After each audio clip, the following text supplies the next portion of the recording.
titre est « Lève-toi pour ta famille ». Est-ce qu'il y a des gens qui ont une famille ici? Amen. Si vous êtes né, normalement, vous avez une famille. Amen. Amen. Donc, ce matin, Amen, Seigneur, je veux te remettre tout ce service entre tes mains. Alléluia, Seigneur, Saint-Esprit, je prie que tu prennes toute la place.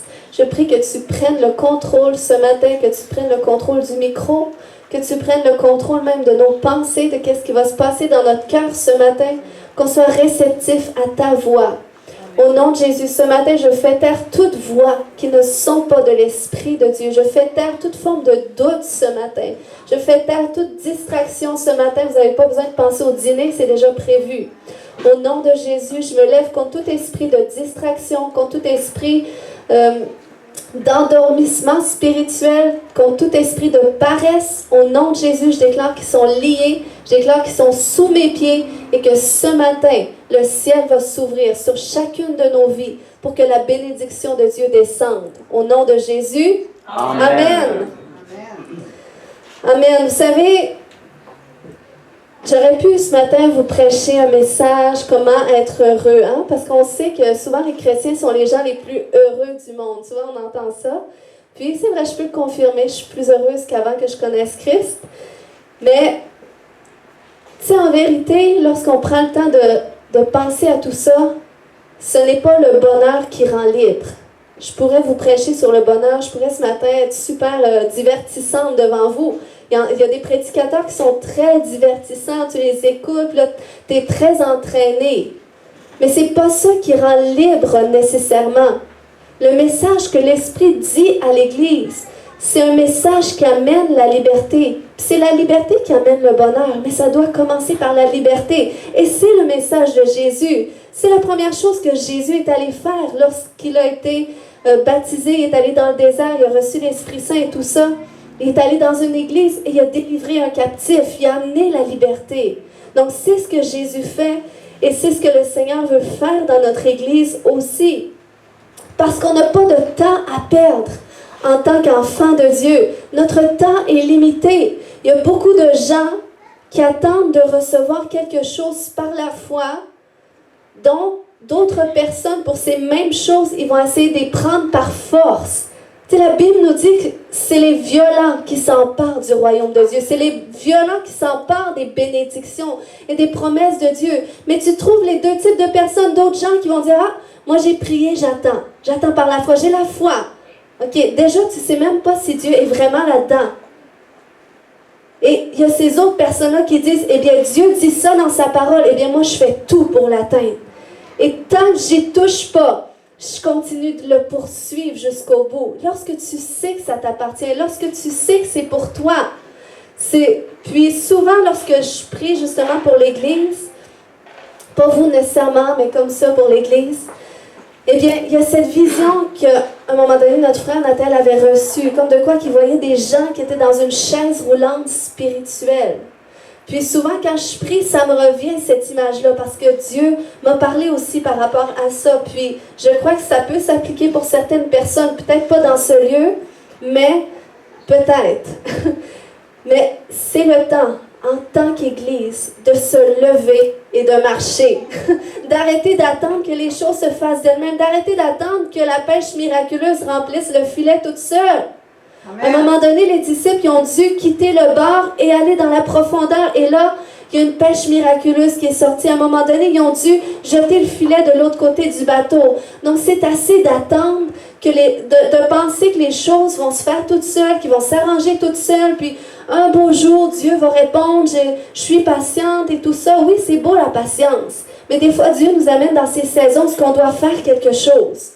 Ou est-ce qu'on doit aller encore dans la profondeur? On doit aller encore creuser. On doit dire, non, t'as peu. Peut-être que je dois faire les choses autrement. Peut-être que je ne vais pas encore saisir suffisamment. Qu'est-ce que Dieu veut me dire là-dedans? Amen? Amen. Amen. Alléluia.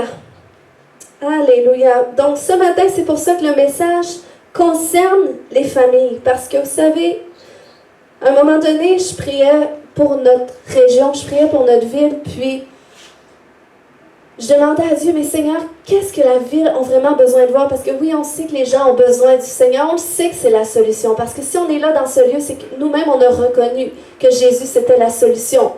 Mais je disais, Seigneur, qu'est-ce qui peut les amener à être attirés à toi? Et lorsque je priais comme ça, j'ai entendu comme le cri du cœur de beaucoup de gens, de beaucoup de familles qui étaient pour voir la réconciliation de leur famille. C'est une prière qui est sur le cœur de beaucoup de gens, même les gens de ce monde. Parce que comment est-ce que de gens dans ce monde qui sont divorcés, qui sont séparés, qui sont instables dans leurs relations, qui ont les enfants une semaine sur deux, c'est la réalité de beaucoup de familles autour de nous. Et c'est comme le Seigneur disait que cette réconciliation des familles doit commencer dans l'Église. Parce que c'est pas parce qu'on est chrétien qu'on ne vit pas de difficultés dans nos foyers. Amen? Amen.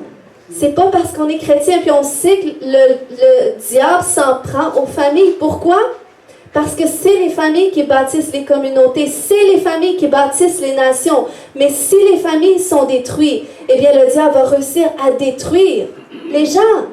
Amen. Et c'est la même chose avec l'Église. Comment est-ce que le diable peut parvenir à détruire l'Église, vous pensez? Eh bien, c'est en détruisant les familles. Parce que l'Église est formée de familles.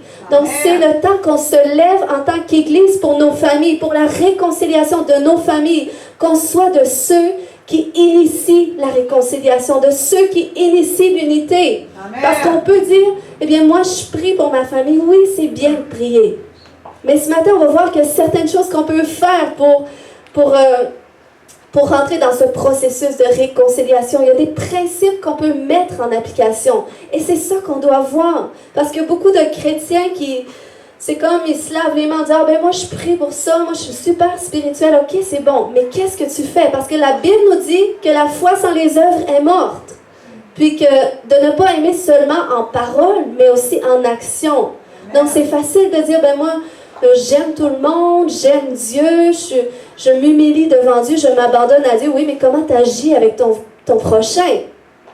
Parce que même la Bible nous dit qu'on ne peut pas mentir à Dieu en disant qu'on aime Dieu, qu'on ne voit pas, mais qu'on n'aime pas notre prochain qu'on voit. Puis comment est-ce que c'est difficile des fois d'être unis? Écoute, ce message-là, je le prêche pour moi aussi, ok? Ça m'a enseigné, moi personnellement, avant vous.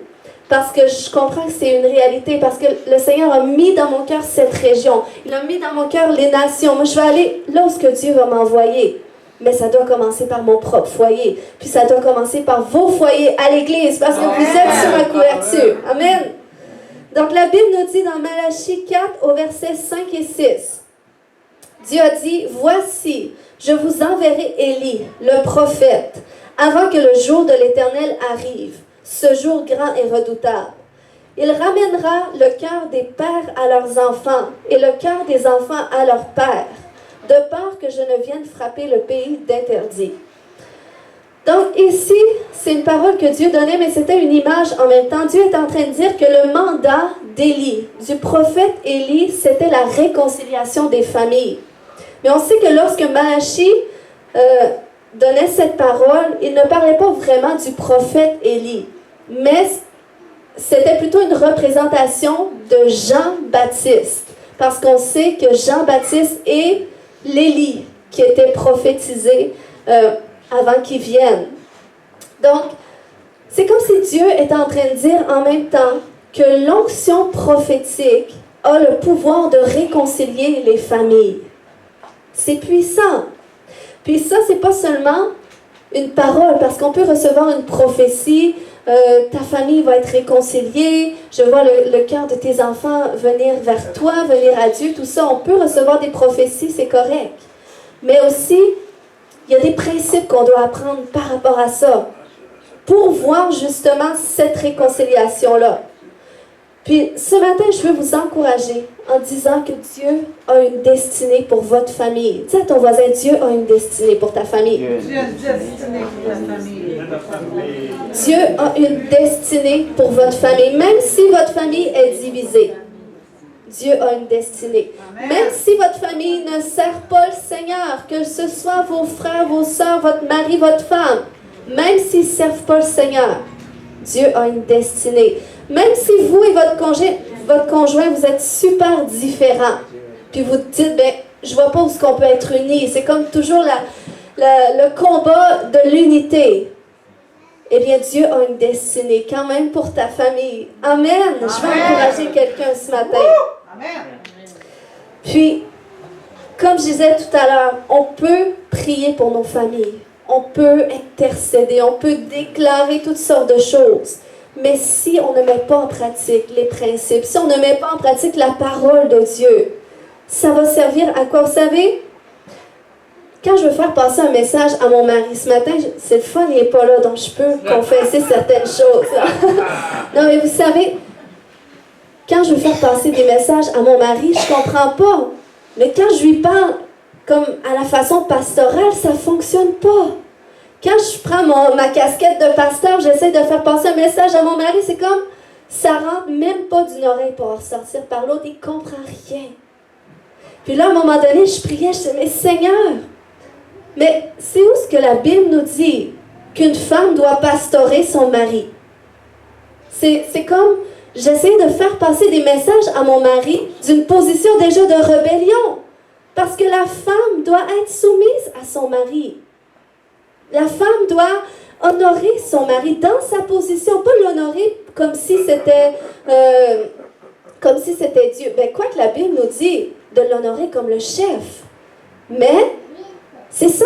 Donc, quand j'ai commencé à comprendre ce principe-là, de dire, OK, mon mari, c'est pas d'un pasteur qui veut dans la maison, puis il faut réaliser, c'est quoi notre part à jouer dans la maison en tant que femme et en tant que mari. Même en tant qu'enfant, à l'égard de nos parents, la Bible nous dit comment est-ce qu'on doit se comporter si on veut favoriser l'unité. Donc, ça veut dire que je dois me soumettre à mon mari, même quand je ne suis pas d'accord. Même quand je sais que, oh, ça, c'est pas écrit ça dans la Bible. La Bible dit qu'il ne faut pas agir comme ça, mais je ne dois pas agir comme ça à mon mari en lui citant tous les versets de la Bible.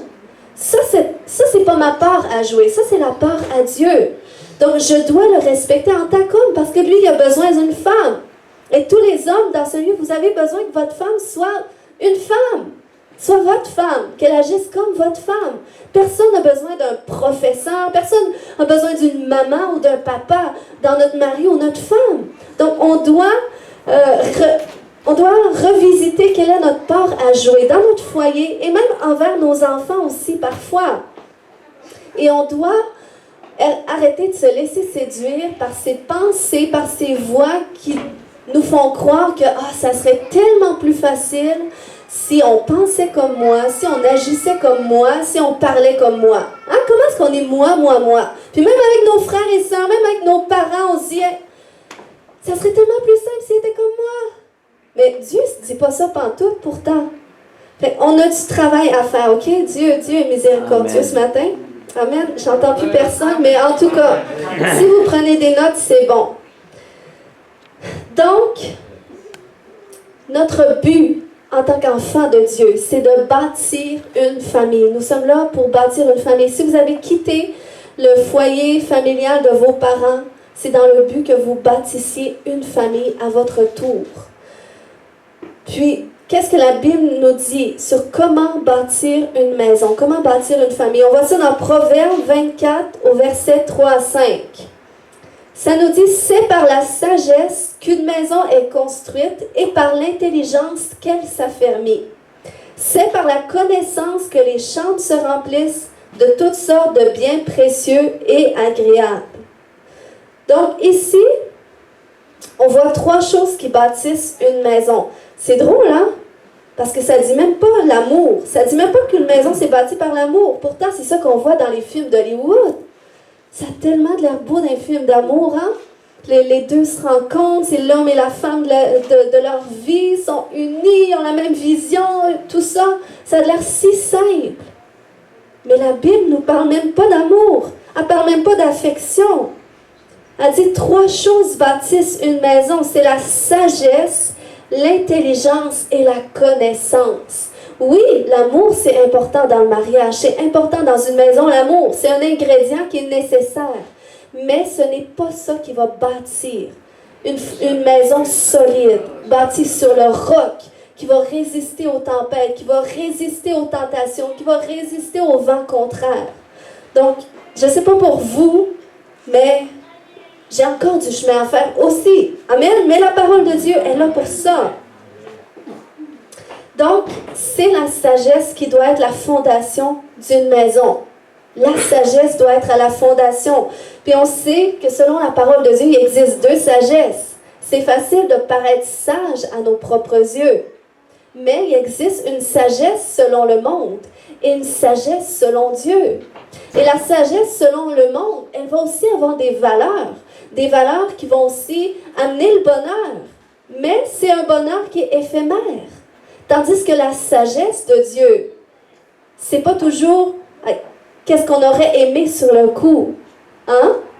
Des fois, comment Dieu a prévu de faire les choses dans sa sagesse. C'est pas comme ça qu'on aurait pensé les faire, nous, personnellement.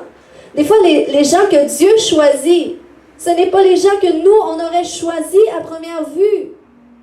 Amen? Amen. On sait que lorsque Saül a été mis dans sa position de roi, c'était pas le choix de Dieu, c'était le choix des hommes. Mais regardez comment ça a fini. Puis ça nous montre que même nous, personnellement, on peut dire on détient toute la connaissance, la sagesse, le discernement, mais à première vue, on peut se tromper. Puis je vais encourager quelqu'un qui se dit peut-être, mais moi, mon mari, ma femme, ne comprend rien. Oui, mais si toi, c'est peut-être pas ton choix en ce moment, peut-être que tu regrettes, sache que c'est le choix de Dieu. Parce que la sagesse de Dieu est folie à tes yeux, parfois. OK? Donc, Dieu est bon. Puis, la sagesse de Dieu, la Bible nous dit quoi par rapport à la sagesse de Dieu? Que le commencement de la sagesse, dans Psaume 111:10, le commencement de la sagesse, c'est la crainte de l'Éternel. Wow! Ça veut dire que lorsque tu apprends à craindre Dieu, moi, je vous dirais que c'est la crainte de l'Éternel qui me replace souvent dans mon foyer. Parce qu'à cause de la crainte de l'Éternel, je me retrouve que je ne peux pas faire ce que je veux. Je ne peux pas dire ce que je veux.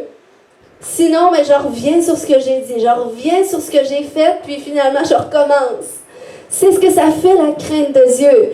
Parce que tu es redevable envers Dieu. Et tu sais, tu apprends à différencier qu'est-ce qui vient de Dieu, qu'est-ce qui ne vient pas de Dieu, qu'est-ce qui plaît à Dieu, qu'est-ce qui déplaît à Dieu. Donc, c'est par la crainte de l'Éternel que tu cherches aussi à connaître comment est-ce que Dieu veut faire les choses. Et tu cherches à l'appliquer. Donc, c'est ça la sagesse selon Dieu. Et c'est comme ça qu'on peut bâtir la fondation d'une maison solide. Et ça, je parle de vos enfants, même s'ils sont au loin, même s'ils ne sont plus dans le foyer familial. Ils sont encore vos enfants. Et Dieu désire amener la réconciliation, ramener le cœur de vos enfants vers vous, ramener l'unité. Parce que c'est la maison que vous avez bâtie et que vous êtes encore en charge, même si vos enfants sont libres de voler de leurs propres ailes. Amen? Amen. Donc, s'il y en a qui disent, ouais, mais tu comprends pas, mon mari ne comprend rien. Je ne sais pas s'il y a des femmes, des fois, qui se disent ça, ou mon mari n'écoute rien, puis il fait rien comme il faudrait. Mais sache qu'au lieu de te dire sans cesse que ton mari a un problème, écoute, ton mari manque de sagesse peut-être. Peut-être que ton mari manque de sagesse. Ça arrive que les hommes manquent de sagesse. Je ne sais pas pourquoi. Mais ça arrive. Mais si toi, tu es suffisamment sage, ça veut dire mets en pratique les principes de Dieu. Fais ta propre part à toi. Puis lorsque tu ne peux rien faire, lorsque tu te rends compte que, écoute, j'aimerais le contrôler comme un pantin, ça ne marche pas. Tu dis, Seigneur, fais ce que toi seul tu peux faire. C'est là que tu dois amener les choses par la prière. Mais si tu fais juste prier sans mettre en application les principes de Dieu, ça peut être long avant que tu vois les résultats. Mais si toi, tu fais ta part en tant que femme, en tant que mari, en tant qu'enfant, envers tes parents, en tant que avec tes frères et sœurs, si toi, tu fais ta part et que l'autre part, tu l'amènes en prière, eh bien, tu peux t'attendre à Dieu avec beaucoup plus de confiance. Amen. Vous êtes avec moi ce matin? Amen. Deuxièmement, ça nous dit que c'est par l'intelligence qu'elle s'affermit. Et l'intelligence, c'est quoi? C'est l'action ou la faculté de comprendre les choses. Puis c'est drôle, hein, parce que, oui, il existe certains manuels pour le mariage, mais ça reste que chaque mariage est différent. Puis Puis bon, peut-être qu'il existe des manuels pour les mariages, mais il n'existe pas de manuel pour ton partenaire ou ta partenaire. Il n'existe même pas de manuel pour tes enfants. Même moi, en tant que mère, j'aimerais ça que mes enfants, des fois, se comportent d'une telle façon, comprennent qu'est-ce que je dis, mais ça va pas comme ça. Puis là, des fois, je me dis, ouais, mais la Bible dit d'obéir aux parents.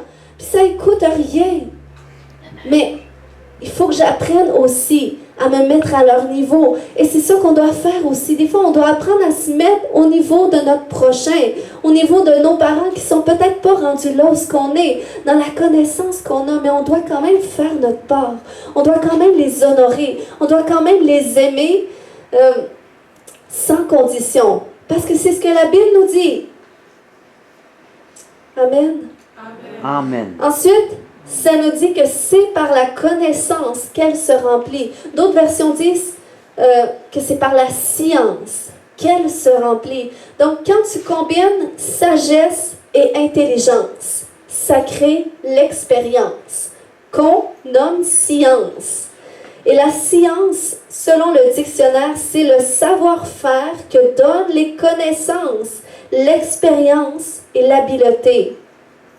Donc, ça veut dire que si tu mets en application la parole de Dieu, si tu mets en application les principes de Dieu, que tu marches dans la crainte de l'Éternel, que tu tends à faire la part que tu dois faire au sein de ta famille, selon le rang où tu es dans ta famille, eh bien, tu vas voir des résultats. Et c'est là qu'on appelle ça la connaissance. C'est là que tu développes la connaissance. C'est là que tu développes la science. Tu vois les résultats, donc tu vois qu'est-ce qui fonctionne. Tu vois aussi qu'est-ce qui ne fonctionne pas.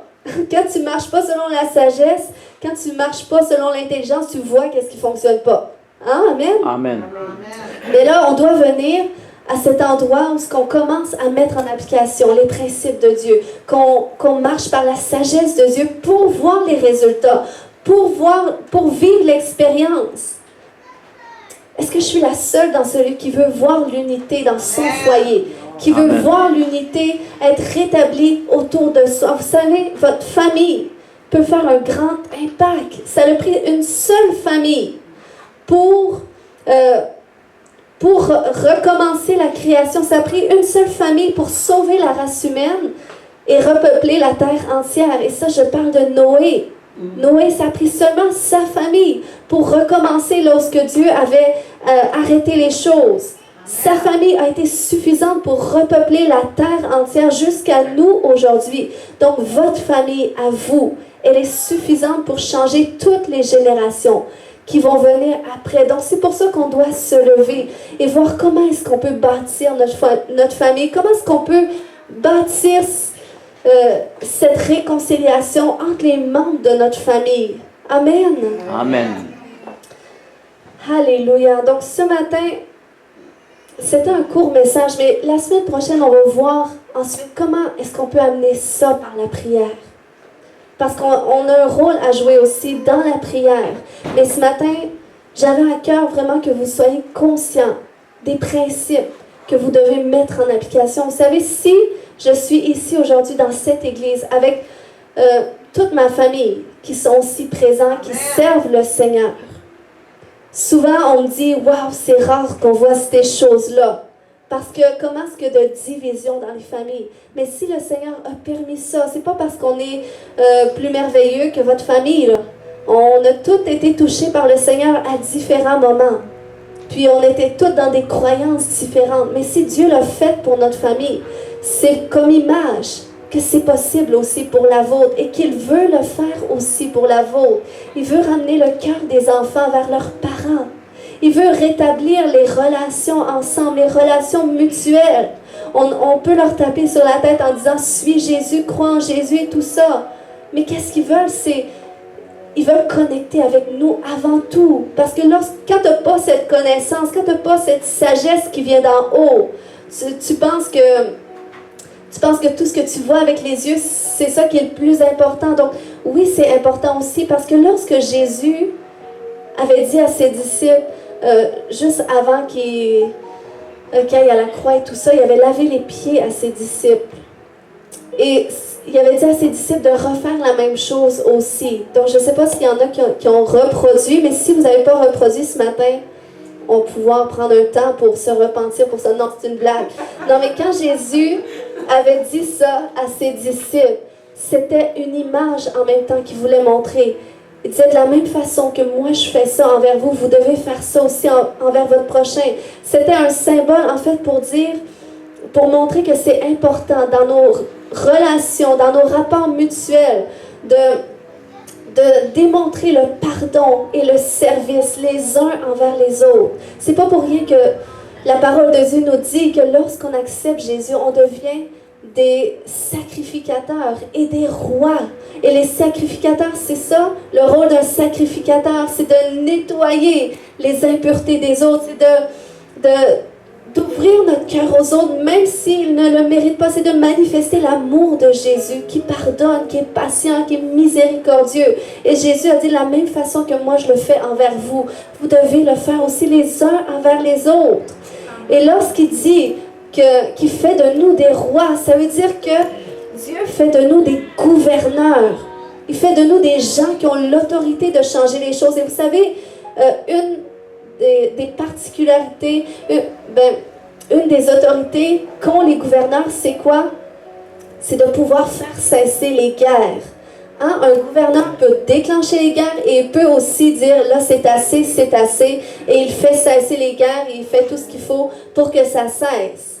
Eh bien, ça veut dire que Dieu nous a remis ce pouvoir de faire cesser les guerres dans nos familles. Amen. Et nous devons nous lever, nous devons cesser la guerre des arguments, la guerre des divisions, la guerre des incompréhensions. Et nous devons dire, c'est pas grave, on doit arrêter de focusser sur qu'est-ce qui nous divise. Parce que c'est pas vrai qu'on s'entend sur tout, c'est pas vrai qu'on est d'accord avec tout. Mais lorsqu'on a peut-être une petite affinité, lorsque peut-être qu'on s'entend à quelque part, c'est ça qu'on doit miser. Et c'est sur ça qu'on doit focuser. Parce que c'est facile, lorsque tu te mets à focuser sur les défauts de quelqu'un, tu peux te mettre à l'haïr et à dire, mais je comprends pas pourquoi je serais amie avec lui. Mais quand tu te mets à focuser sur ses qualités, sur qu'est-ce qui le rend spécial, ça change notre perception. Et on doit changer notre perception envers les membres de notre famille.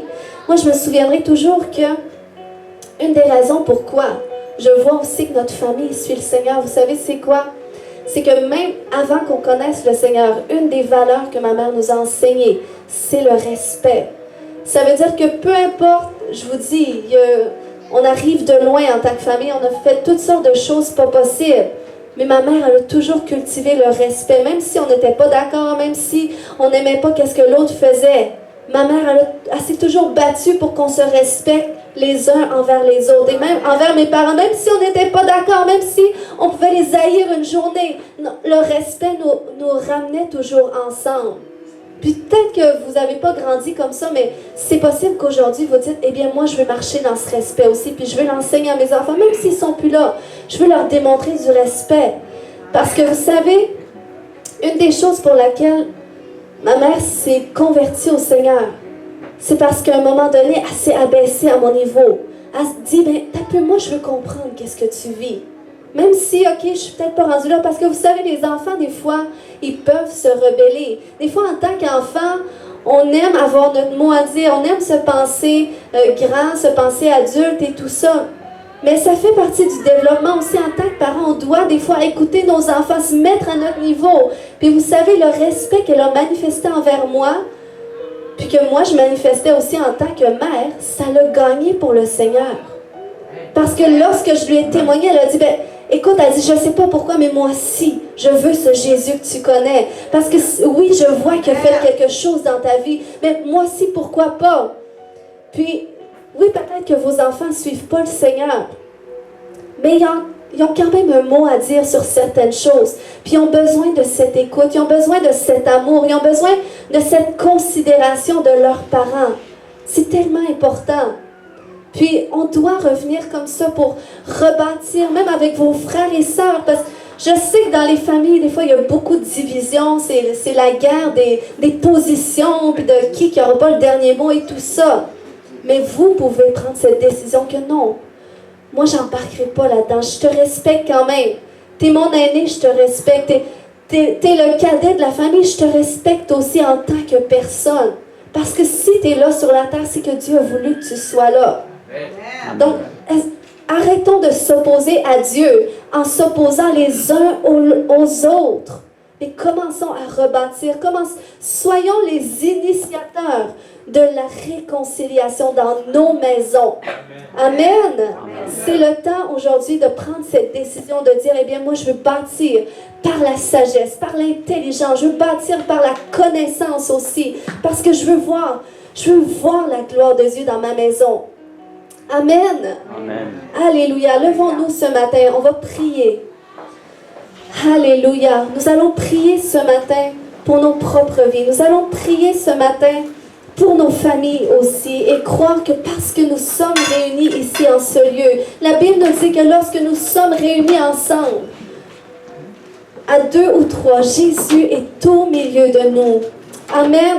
Et ce matin, nous allons nous lever pas comme des paresseux sur une chaise roulante spirituelle, mais ce matin, je crois que nous allons briser tous les liens qui nous rendent paresseux, qui nous rendent indifférents. Et ce matin, il y a un zèle nouveau qui va venir dans votre cœur pour dire, eh bien moi, je veux rebâtir à neuf. Et c'est pas grave. Vous savez, des fois, c'est pas évident aussi de dire, écoute, cette personne-là, elle a été vraiment injuste envers moi, puis je le partage parce que ça m'est arrivé récemment, mais des fois, ça nous fait mal. Tu sais, des fois, on peut se sentir écrasé par d'autres personnes. Justement, ils se sentent tellement supérieurs, puis ils t'écrasent et tout ça. Puis c'est facile de se sentir écrasé en pensant à eux. Puis on a du mal à dire, mais comment est-ce que, tu sais, je peux quand même fonctionner. Tu sais, je devrais au moins prendre connaissance du mal qu'il m'a fait et tout ça. Mais vous savez, l'arme le plus puissant qui vous met au-dessus de ces personnes-là qui agissent injustement contre vous, c'est l'amour.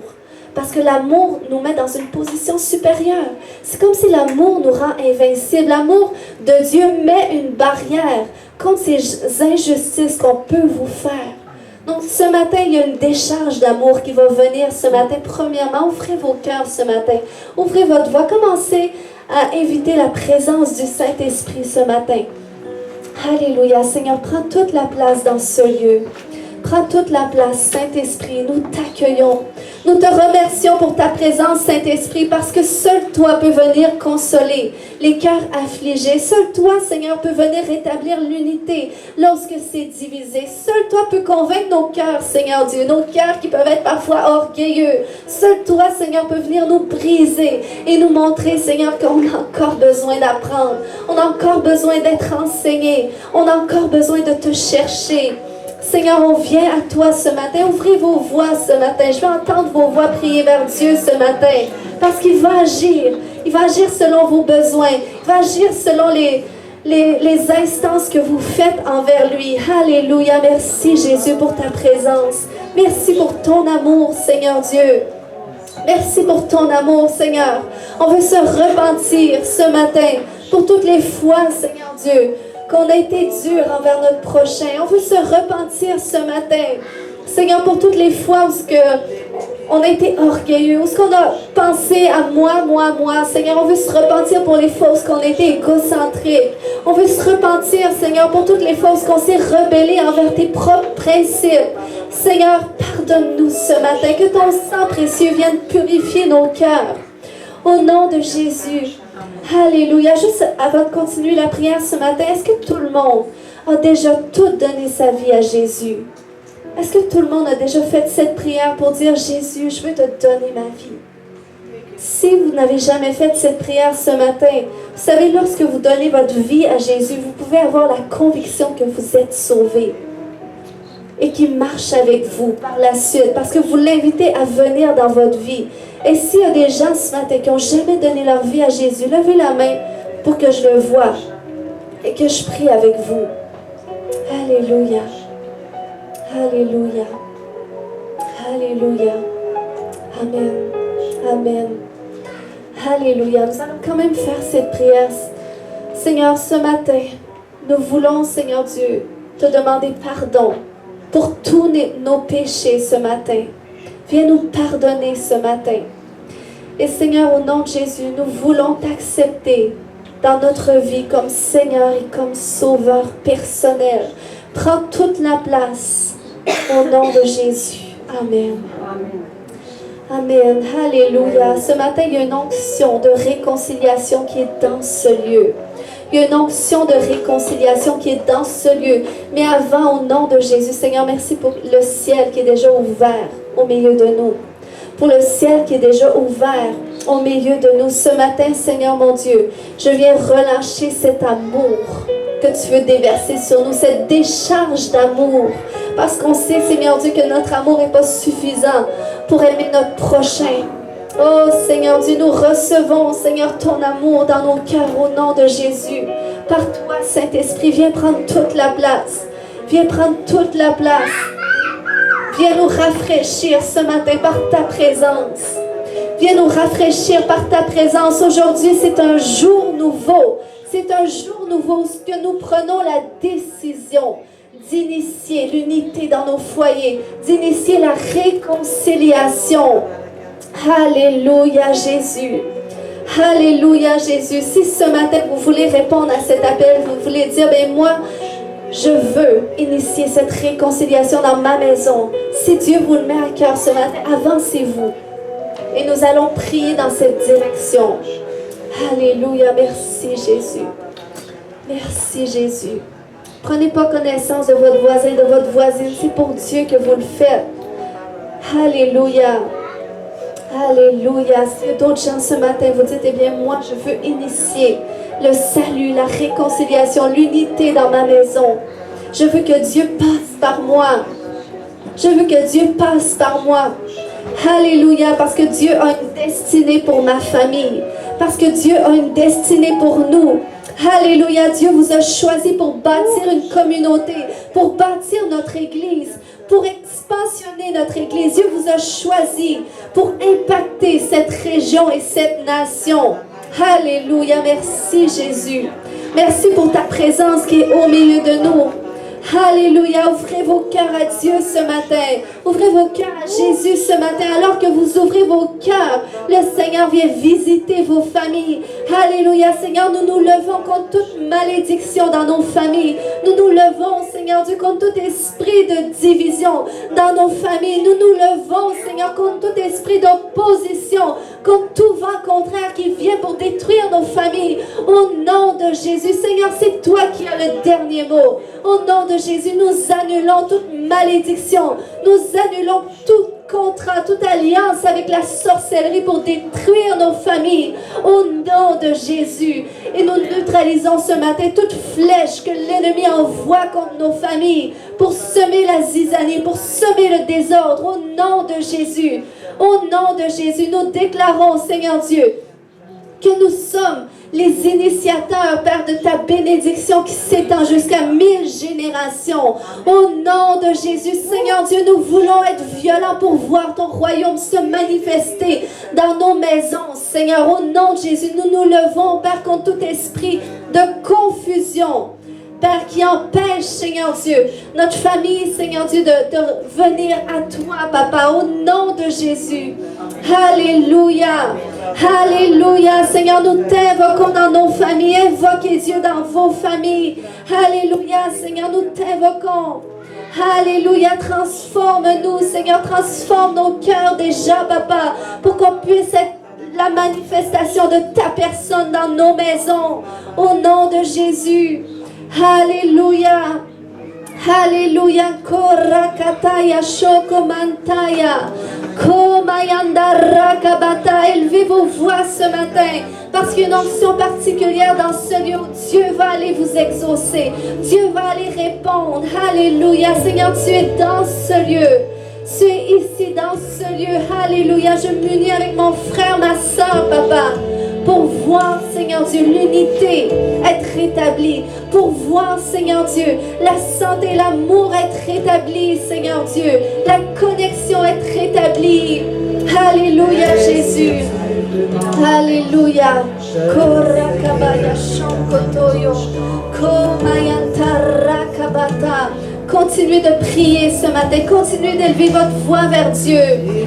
Alléluia. Korakabaya shankotono yontono mantada. Komayandoro komaya shankata. Alléluia. Le Seigneur te fortifie ce matin. Le Seigneur te fortifie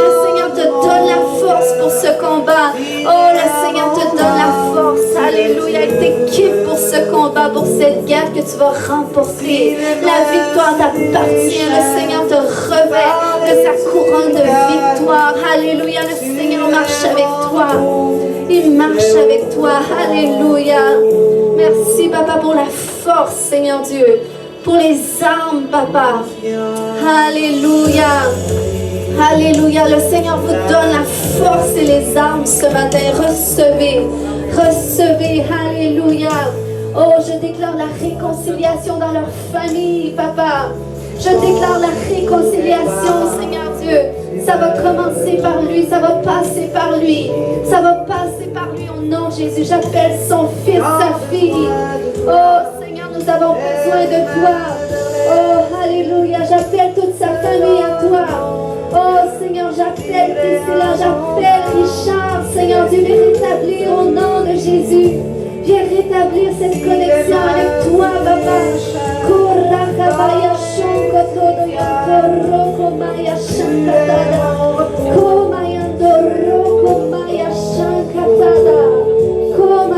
Restaure, Papa. Restaure, Seigneur, et fortifie, Papa. Oh, alléluia. Alléluia. Alléluia. Le Seigneur te décharge ce matin. Oh, le Seigneur te décharge. Seigneur, tu donnes ton joug qui est doux et léger. Ton joug qui est doux et léger. Oh, Seigneur, tu es fidèle, Papa. Oh, Seigneur, tu enveloppe-la de ton amour. Seigneur, enveloppe-la de ton cœur, au nom de Jésus. Oh, alléluia.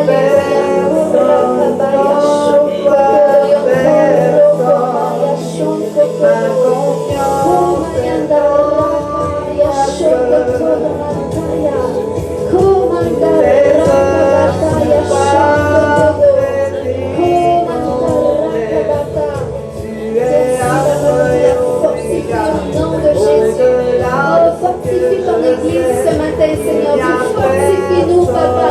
Fortifie-nous devant l'adversité au nom de Jésus. Fortifie-nous. Équipe-nous, Seigneur. Perfectionne-nous. Transforme-nous, Seigneur Dieu. Que le vieux parte ce matin. Que le vieux tombe, Seigneur, afin que le nouveau vienne. Ce matin, alléluia. Korakabaya shokomanda. Oh, Seigneur, tu es au-delà de tout. Tu es au-delà de nous. Alléluia, Seigneur Dieu. Oh oui, Seigneur, personne n'est comme toi. Oh, Seigneur, nous nous attendons à toi. Nous déclarons le ciel ouvert au-dessus de nos familles. Au nom de Jésus, nous relâchons la réconciliation. Nous relâchons la paix, Seigneur Dieu. Nous déclarons que nos enfants reviennent vers nous et que nous revenons vers nos enfants au nom de Jésus. Oh, Papa, merci pour le salut qui va naître, Papa, à travers la réconciliation. Le salut va naître à travers la réconciliation. Korakabaya shonkotodo, rokomaya shankatada, komanda rakabaya shokomanta. Alléluia, Jésus. Alléluia. Alléluia. Le Seigneur calme les tempêtes. Calme les vents contraires. Alléluia. Alléluia. Aujourd'hui, le Seigneur fait alliance avec vous pour vous dire que le ciel est désormais ouvert au-dessus de vous et de votre famille et que la réconciliation, elle est là. Ça commence par vous. Ça commence en faisant votre part. Ça commence en vous unissant à Dieu. En travaillant en partenariat avec le Saint-Esprit pour dire, ok, je fais ma part, mais je sais aussi que tu vas faire la tienne et que je vais voir ta gloire et que je vais voir le salut et que je vais voir l'unité.